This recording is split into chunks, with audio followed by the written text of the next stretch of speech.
all this time, we are finally going to be balancing chemical equations.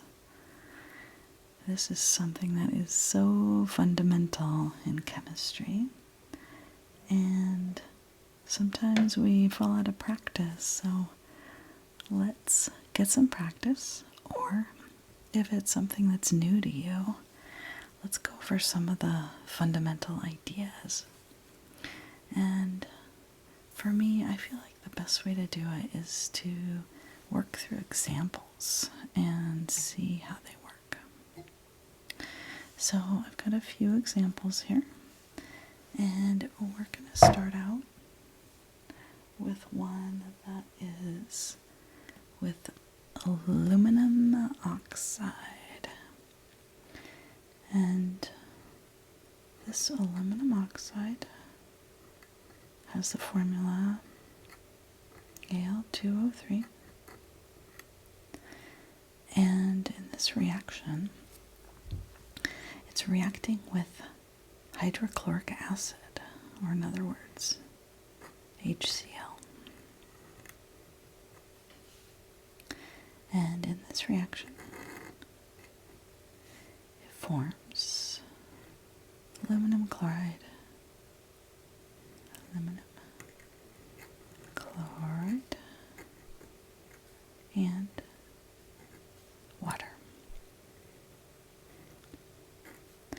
So a lot of times in chemical equations, we'll show the states of matter, like liquid, aqueous, and we're not going to worry about that here because we really want to just focus on balancing the chemical equations. So what I mean by balancing is that we need to make sure that we are following conservation of mass. And what that means is that on one side we have each of these elements, and on the other side we have to have the exact same elements and the exact number of each of those elements.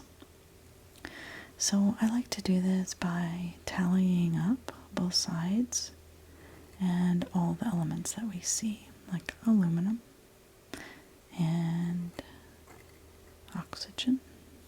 We have hydrogen, and we have chloride. And then we're going to have the same elements on this side.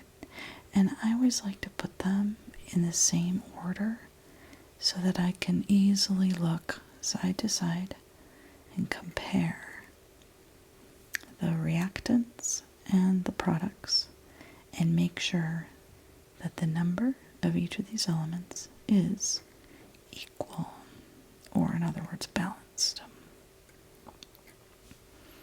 Okay. So the first thing we want to do is start out by just doing an initial tally. How many do we have as the equation stands, as it's given? Because it's possible that it's already balanced, but we need to check. So, unless you can do it by inspection easily, it's really good to write all of these out and add them up. So in this equation here, this formula here, this formula Al2O3, I see that there's 2 aluminum atoms, there's 3 oxygens, and in the HCl, there's just 1 of each. Then we go to the product side and do the same thing. In aluminum chloride, there's only 1 aluminum.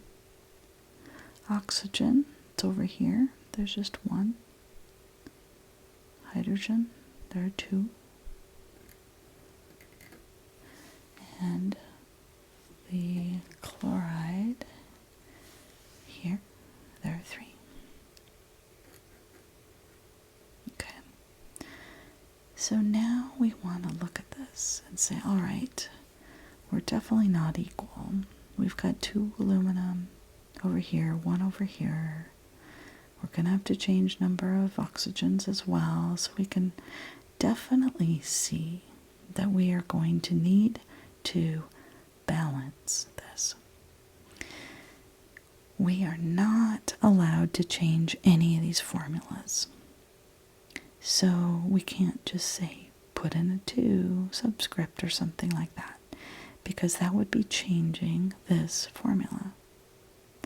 But what we are allowed to do is we can say, all right, here's this AlCl3. Perhaps there are 2 of them that are formed, and that could perhaps give us a balanced equation. So we can change the numbers that are in front here. We call those stoichiometric coefficients. So I'm going to suggest, because there are 2 aluminum atoms on this side, that we try to start out. And by the way, there can be different starting points for balancing chemical equations. So don't be surprised if maybe I start with something that's different from what you had in mind. It's very often that both ways will work. So, all right, so in this case, I just put a 2 there. So I'm suggesting perhaps there are 2 of these. We'll see how this works out. And so what that means is we've essentially doubled the number of aluminum atoms on this side and doubled the number of chlorines. There were 3, and now there's 2 times 3. So now we have 6. Okay. So at this point, we can cross-check aluminum. That looks good. But we still have a problem with the rest of them. But we can see here that our chlorine, there's 6 of them. And over here, this chlorine is in this HCl molecule. And so perhaps if we put a 6 here, we can at least get the chlorine atoms balanced. But we also need to keep in mind that we just multiplied hydrogens by 6 as well. So that becomes 6 there. Okay. So we're getting a little bit closer. Aluminum balanced, chlorine balanced. And now let's take a look over on this side. Hydrogen, there are 2 of them. And to balance out from this side, we would need to multiply water by 3. And this is looking real good because there are 3 oxygens over here and 6 hydrogens. So if we put a 3 here, the result is that we get 3 oxygens and multiply 3 times 2, 6 hydrogens. Ooh, this is looking very nice. 2 aluminum, 2 aluminum, 3 oxygen, 3, 6 hydrogen, 6, and 6 chlorine, 6. And this is balanced. Okay. All right, let's take a look at another example. And this one I wanted to show you because there's a little trick with this one that will make your life a lot easier. So if you ever see a problem that looks kind of like this one, keep this in mind. Okay, so the original form of this unbalanced equation, we have magnesium,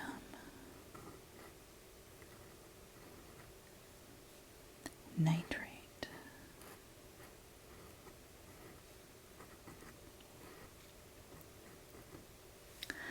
So nitrate, this is a polyatomic ion. And so this stays together as a unit, and that's something I want to point out to you in a few minutes. Actually, probably less than a few minutes, but very shortly, as we begin to balance this equation. All right, so our magnesium nitrate is reacting with sodium phosphate. These are all aqueous, by the way, over here, but as I said, we're not going to worry about phases right now. We're just worrying about atom balance. Okay, and our product over here is magnesium. There's 3 of them in this formula.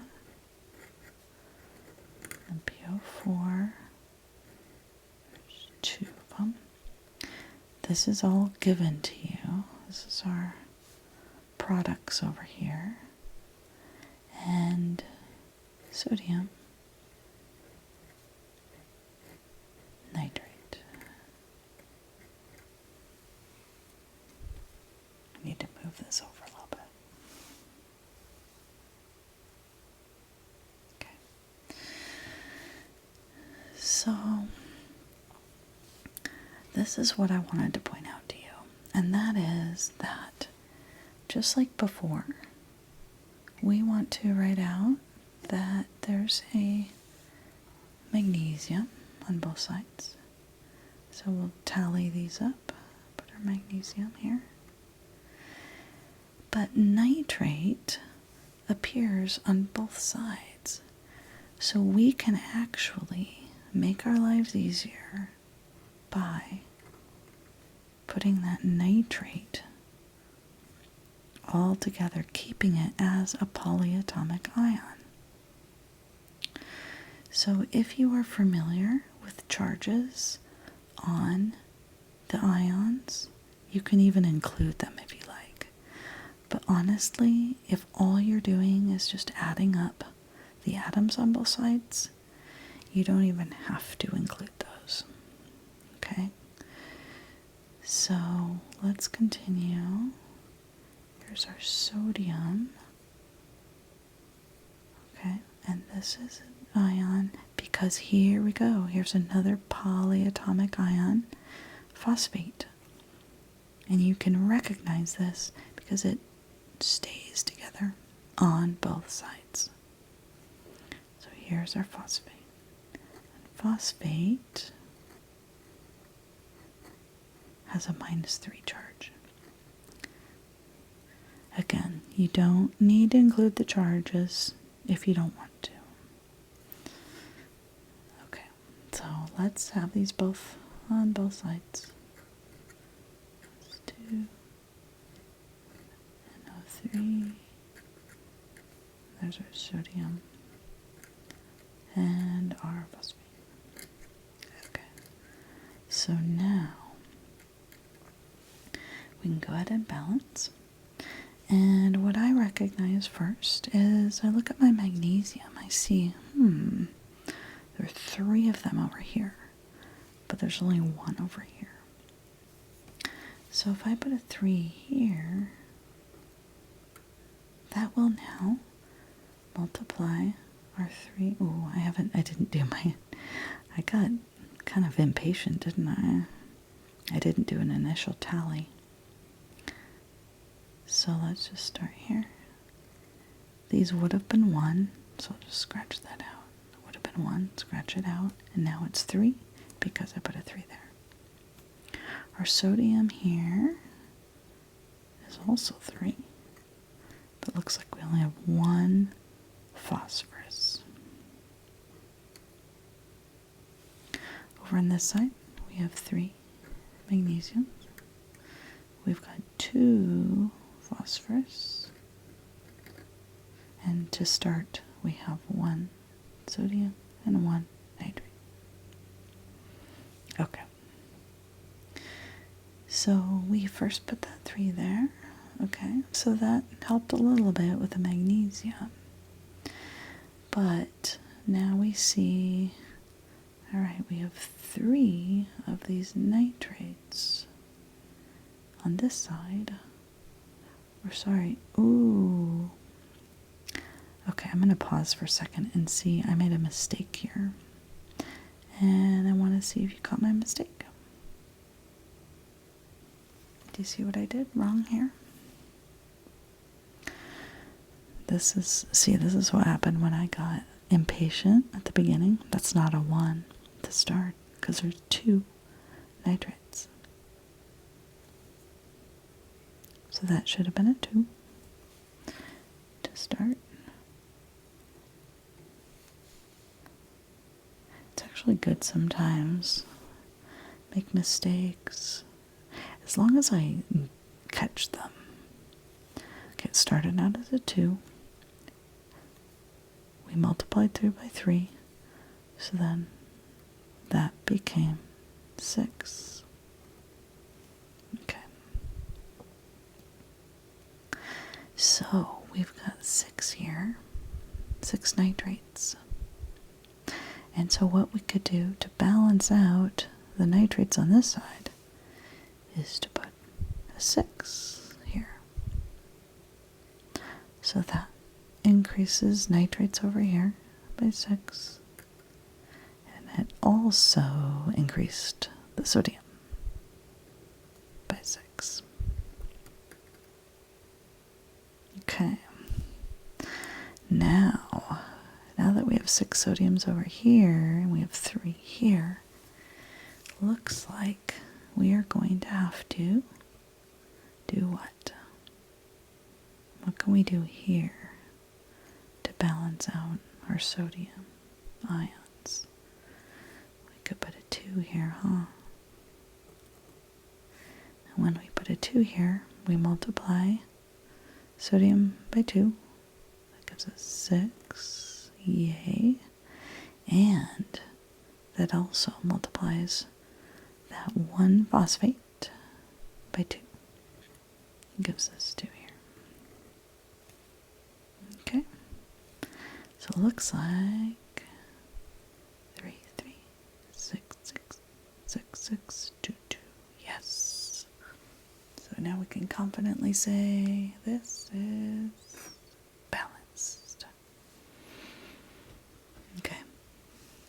So notice how by keeping the nitrate and the phosphate together as a unit, then we didn't have to separate out the oxygens and count all of those up, which could get confusing because we would have a harder time keeping track of whether the oxygens were belonging to the nitrate or to the phosphate. And this is something that we see specifically with these kinds of equations where we notice that those polyatomics stay together. Nitrate there, and phosphate there, phosphate there. If they do end up breaking apart, then we can't do this shortcut. But I did want to point that out because these are pretty common kinds of reactions. Okay. All right, let's do one more. And this one might take a couple more steps. I'm trying to increase the complexity as we move forward. So let's look at this one, where we start with lead. And here we have a C2H5. This is an ethyl group.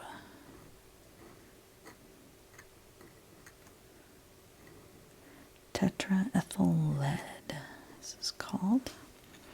But the good thing is, when you're given these equations, you don't need to know how to name them, because all we're doing is we are practicing balancing.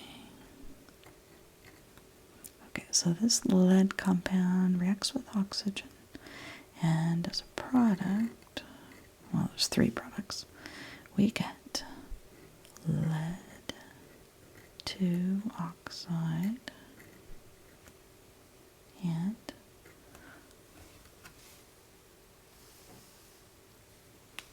we also get carbon dioxide.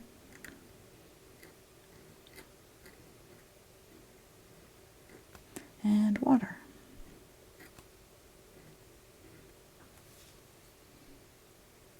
So we can already see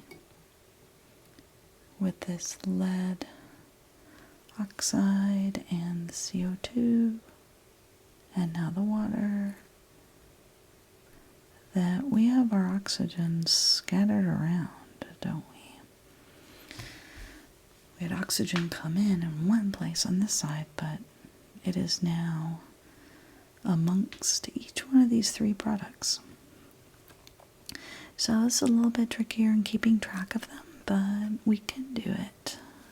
No problem. Okay, so let's do our tally again. And put our lead. And here we have carbon. We've got hydrogen and oxygen. We'll line them up on this side. Same order. Lead, carbon, hydrogen, oxygen. Okay, let's add them up. So we start out just one lead. Carbons. Okay, let's take a look here. Each one of these has 2 carbons, but there are 4 of each one of these ethyl units. So we need to multiply 4 times 2. And that gives us the 8 carbons that are on this side to start. We'll do a similar thing with the hydrogens. Each one of these ethyls has 5, but there are 4 of them. 4 times 5 is 20.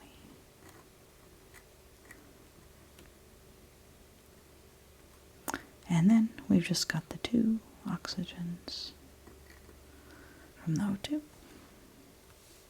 Okay, this side, how's it looking? We have 1 lead.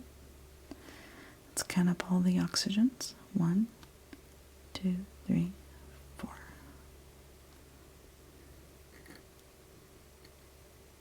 1 carbon and 2 hydrogens.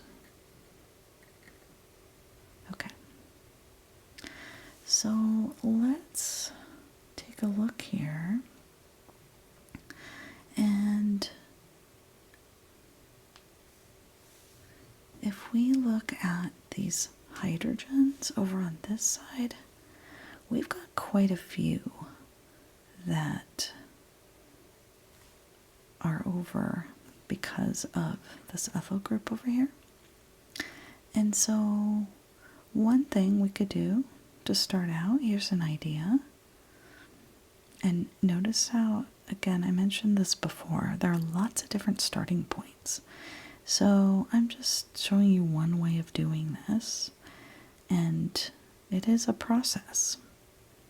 So if you look at the hydrogens here, and you see that here's the source of the hydrogens over here, it's all in the water, that you could say that there are 10 waters over here, and that would give you 20 hydrogens on this side to balance the hydrogens out. Now, when you did that, that also multiplies this oxygen by 10. So, what that means is we have 10 oxygens over here from the water, plus 2, plus another one. So we have now turned this oxygen into 13. Like, well, that's interesting. We now have an odd number, which isn't always my favorite. But let's take a look at what else we have to take care of over here. And that is this carbon. So look at how there's 8 carbons over here, and there's only 1 here with the CO2. So we're going to have to multiply this by 8.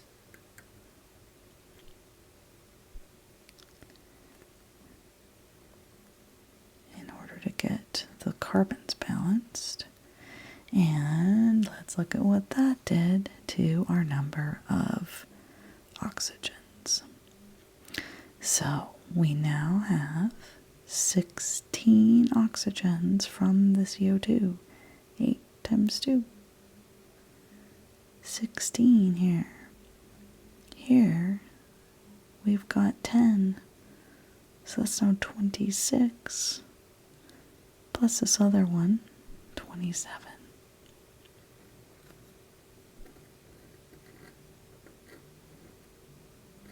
Oh boy, that's a lot over here, huh? Okay, but let's look at how everything else is doing. Lead, 1 and 1. Carbon, 8 and 8. Hydrogen, 20, 20. Oxygen. Here's a big discrepancy, 2 and 27. So this might seem like a problem, but it is easier than you might think. And here is another trick. That whenever you have O2 on one side, which is really common for the chemical equations that are combustion, but here's another kind of combustion. We have oxygen. It's reacting with this lead and ethyl group here, this tetraethyl lead. Whenever you have O2 on one side and then a lot of oxygens on the other side that are spread out, and you have a big number, look at this. You can actually take this number and you can put it in front of the O2. In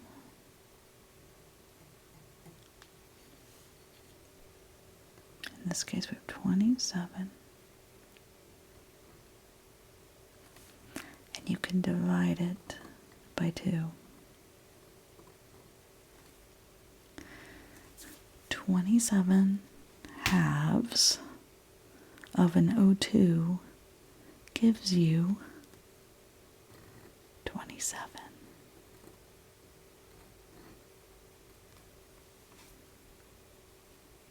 Okay, so we are essentially saying, since this is an O2 molecule, there are 2 oxygens, but by dividing in half, we are essentially saying we're looking at 1 oxygen. O2 divided by 2 is just 1 oxygen, and we have 27 of them. So that is one trick that you can use whenever you have O2 on one side, and that's the only source of oxygen on one side. So keep that in mind with any kind of equations that have that sort of pattern with just oxygen over there. The alternative to this is you can multiply through by 2 everywhere.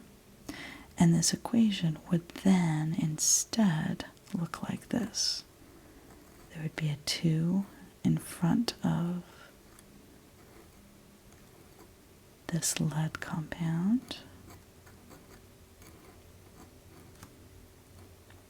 You would have the 27 here with the O2 without the halves. If you don't like the halves, this is how you would want to write it. Just multiply through by 2 everywhere.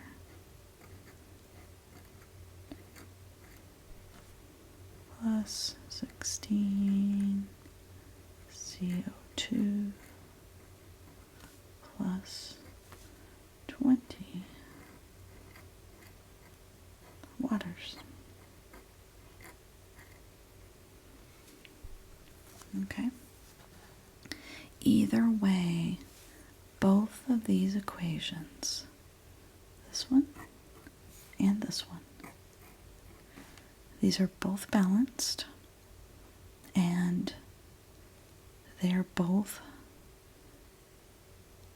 looking like, in terms of adding up the number of atoms on both sides, they're both adhering to the rules of conservation of mass. For this one, if you added up lead on both sides, it would just be double that number. Carbons, double that number, etc. So we're still looking good. Okay? Either one of these are accepted and used a lot in chemistry. This half notation, I really only ever see it with oxygen, with O2. Not very often with anything else. I think just because O2 is so common, and it helps a lot just simplifying it down by having that half there. So you just see it a lot more with oxygen. All right, well, there's some balancing techniques, there's some balancing tricks, and showing you a couple different ways of showing balanced equations in some cases. And I hope this was helpful for you, whether or not you are just learning how to balance equations or wanted a reminder or anything else. Okay. So thank you so much for joining me as always, and I will continue on with requests that you give me, so keep them coming and I will keep delivering, and I'll see you again real soon.